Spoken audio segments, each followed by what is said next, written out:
beech.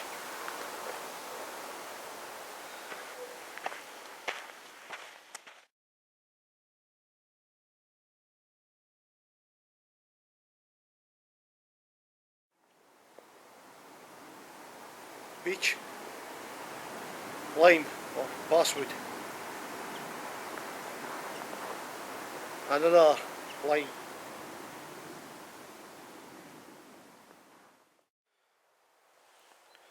Ash,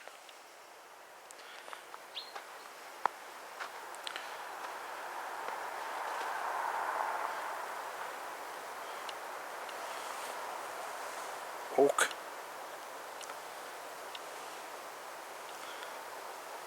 sorry about the sun, and that one there, horse chestnut. Hi folks, and welcome to another of my videos. In today's video I thought what we would do, seeing as it's winter time, lovely snowy scene, would be take a look at tree identification in winter time. Now that the trees have lost their leaves, it can be quite difficult to identify them, but there is tips and tricks that we can use, and I will show you what I personally use to pick out individual species in amongst the woods. So let's have a look. So it can be quite daunting once you get into the woods to pick out individual species, but there is tips and tricks or observation skills that you can pick them out. So what you've got here is a selection of trees. Over on the back, quite a large cherry tree. In behind that is some willow. We have hawthorn here, and the one that most bushcrafters know about is the birch tree. So we'll take a closer look at some of the individual species that will help you to recognise trees in winter time. So let's go have a look.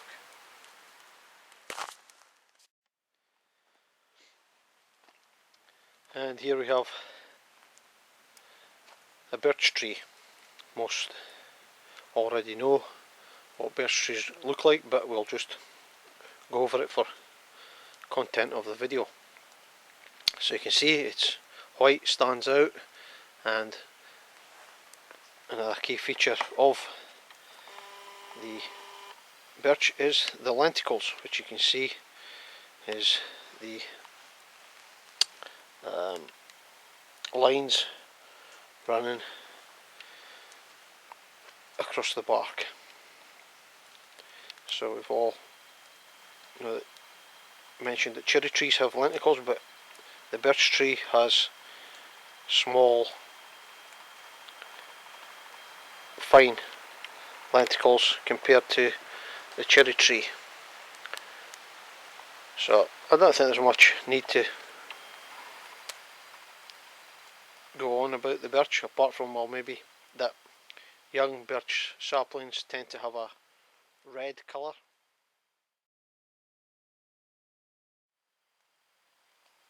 Rather than the white. But there is different species, but we're not interested in species identification at the moment. We're just looking at the trees themselves in general. So we'll carry on and see what else we can see.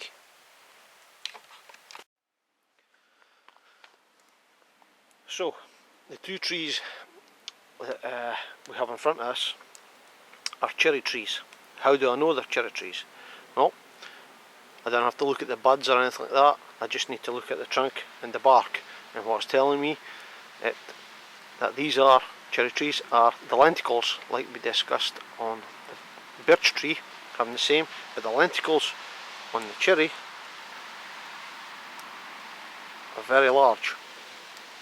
So I'll just zoom in onto them. You can see them starting to come in there now.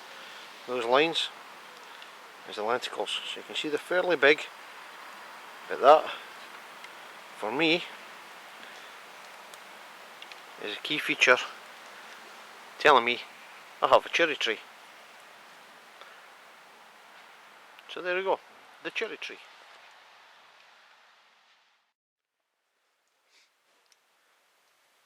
So the next tree we're going to look at is ash. Ash is fairly distinctive in the woods with the colour of its bark. Also, it sometimes has last year's seeds or keys still attached to the tree.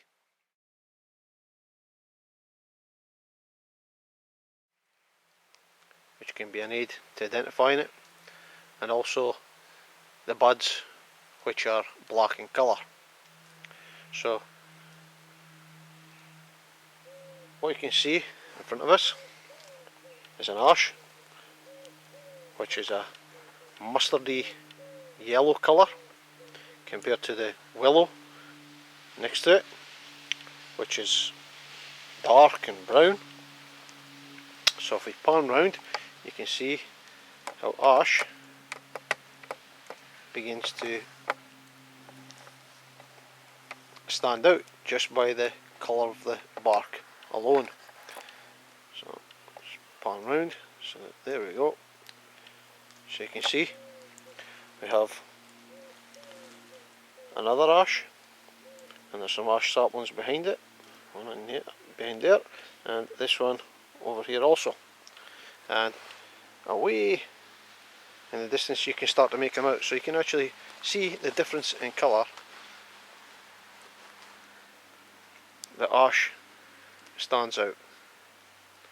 So fairly straightforward, yellow mustardy coloured bark, which is smooth because these are saplings that you're seeing in front of us. When they're older they start to fissure, but the colour is a giveaway. So there you go, that's how I recognise ash whilst in the woods.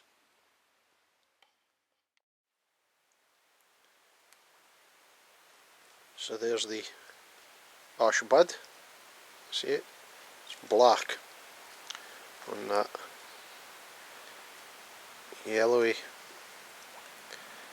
bark.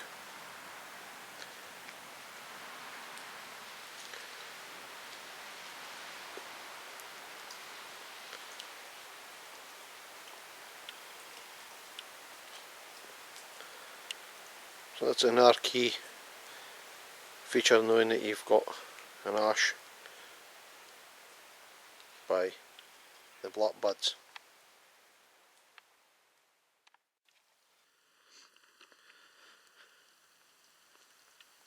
So another species of tree that we're looking at is this one here with the lichens like spots on it. Is a sycamore or maple. Now how do I know what I have compared to an ash, because the bark may be similarly coloured? Well, if you see this ash over the back here, running up there, you can see, I don't know if you can make out, that the branches are the same colour of mustardy yellow as the tree, whereas the sycamore or maple that we're looking at has brown or reddish brown branches, and not mustardy yellow like the ash. So also the buds on the branches are green compared to the black of ash. So that's another species under our hat.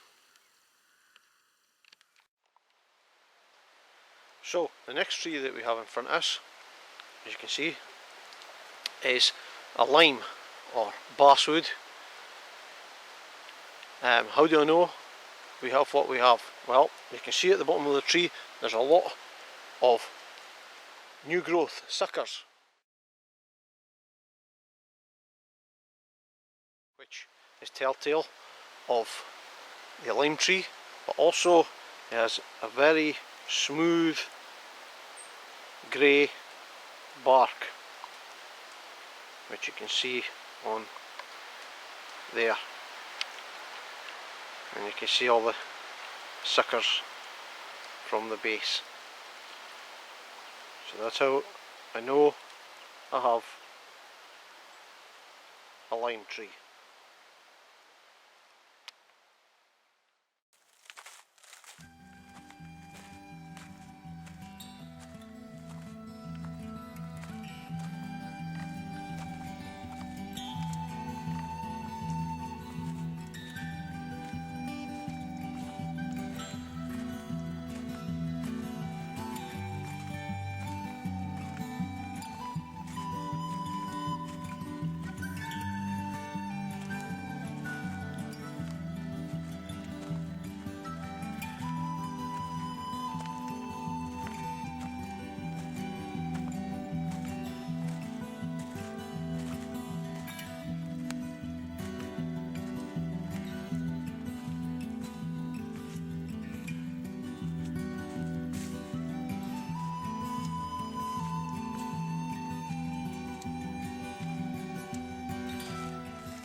So here we have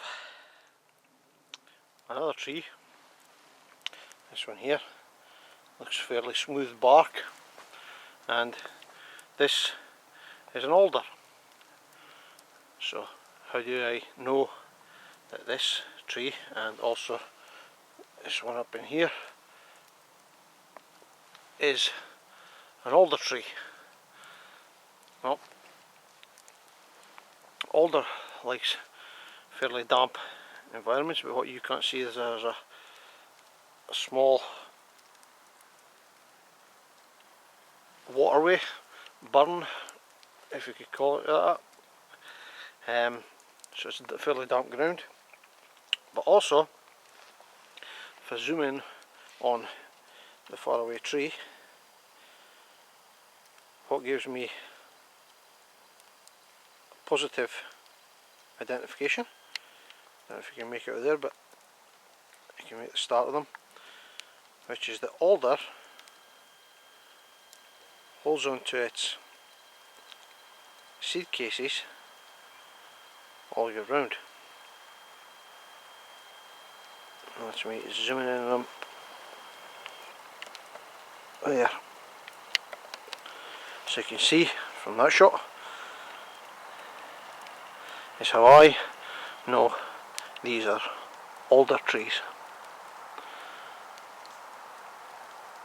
by those catkins.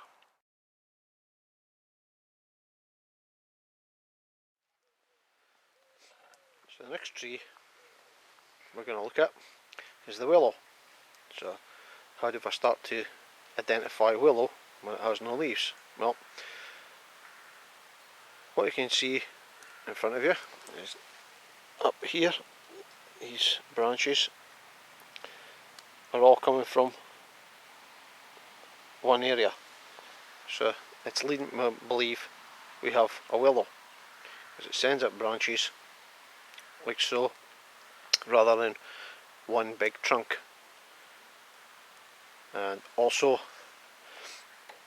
if we come around, you can see willows.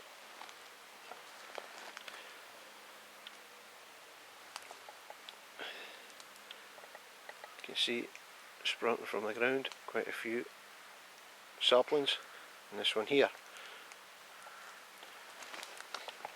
So once I get up close, how do I know I have definitely got a willow?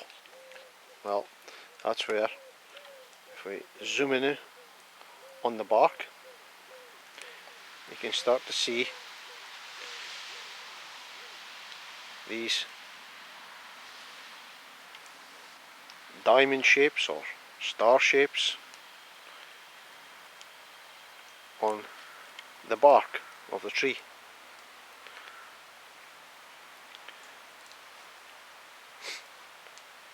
So for myself,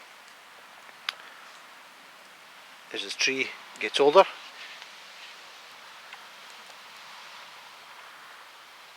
the bark starts to split, and in my mind, you can see there, it's almost like the inner tree is too big for the bark to cover, so it starts to split. So it's, like I say, almost like the tree inside is just too big for the bark, or it's growing too quick, and you start to see that the diamonds start to link up,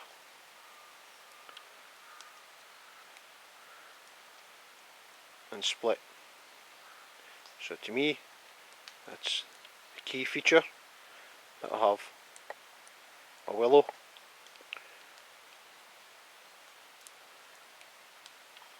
In winter time.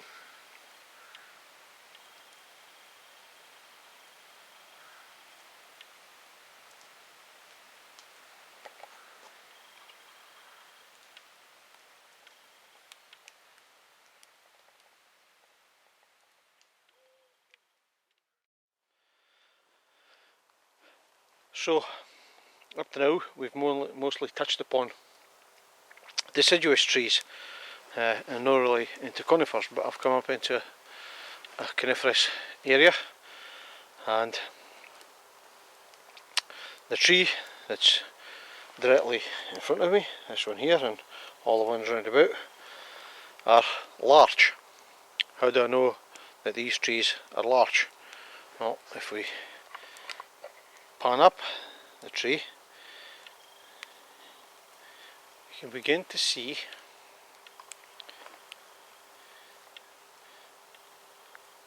that there's no pine needles on these trees. So what does that tell me? How does that tell me that these are larch trees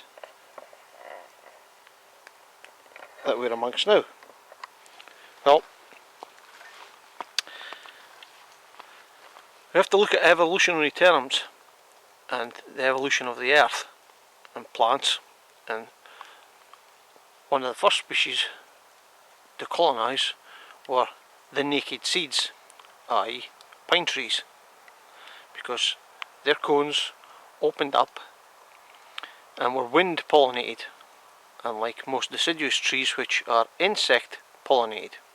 So coniferous trees are called the naked seed reproducers. So,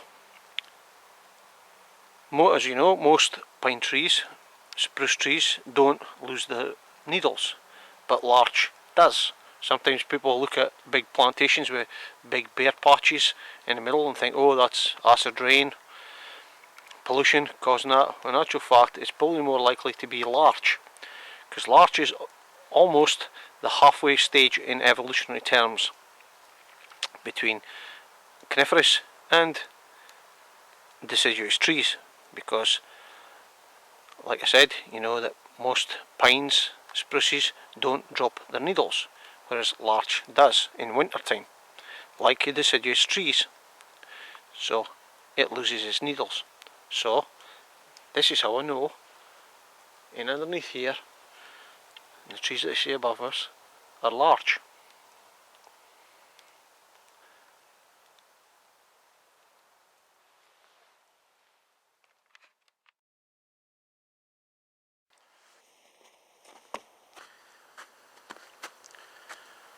So there we go then, folks. I hope you enjoyed this video and it is of some help in some way. If you'd like to comment, I'd be pleased to hear them. If you'd like to like, share, subscribe, even better. So thanks for joining us once again, and I hope to catch you on many more videos. See you guys. Bye.